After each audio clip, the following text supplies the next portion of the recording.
From Rochester, New York. When I was 25 years old, I found myself in a crisis pregnancy situation that resulted in an abortion. At that time, I was going through a divorce and had become involved with another man. I was ashamed of getting pregnant and the way my life was going. My boyfriend, the father, was in no way ready for the commitment of marriage, and I already had 2 little girls and was having a hard time making ends meet.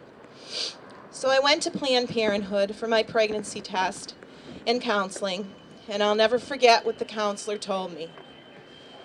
He held up his finger and said that my baby was nothing, that my baby was only as big as the tip of his finger. That was all I needed to hear. That was my permission slip to be able to go through with the abortion. The reality of my abortion didn't hit me until it was too late. I didn't connect to my child until he was being ripped apart inside of me. I instinctively knew that my baby knew that it was me, his mother, that was doing this to him. I felt as though everything that was ever decent, holy, or innocent within me left at that moment. All I wanted to do was die. After the abortion, I was different. I felt so disconnected, like a stranger to myself.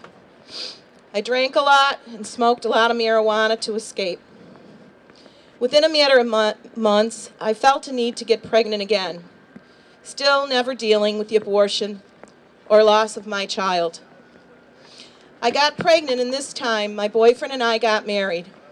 We had a little girl almost 9 months after my aborted child would have been born. She was a few weeks premature and very sick.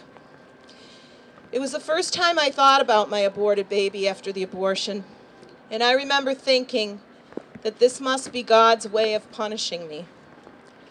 Our marriage was a real nightmare. Deep down inside, I blamed my husband for the abortion. I hated him. I couldn't trust him, and it seemed I was always angry at him. We fought on a regular basis. I was so out of control. My children became casualties of growing up amidst the battles of a war-torn home. We ended up having another child, a little boy, on another anniversary, 3 years after our aborted child would have been born. With each passing year, I became more and more depressed. 2 or so years after my son was born, I started hearing voices and was terrified that I was going to harm my children. I became delusional, convinced I was possessed. I was put on antipsychotics and made to feel numb for 4 years straight, all the while becoming more and more depressed, my behavior more and more bizarre and suicidal. Finally, one day, almost 10 years later, I had a flashback of the abortion. It was then, and only by the grace of God, that I began to realize just exactly what I'd lost on that table where my baby was killed. The marriage ended in a bitter divorce, with my husband getting custody of my 2 youngest children. After several years of deep depression from all of the loss, I was, and only by the grace of God, able to face my abortion head-on. By making weekend retreats with Lumina and Rachel's Vineyard, 2 healing ministries for women and men suffering from the aftermath of abortion, it soon became perfectly clear that only God could heal me from the depth of this horrific wound.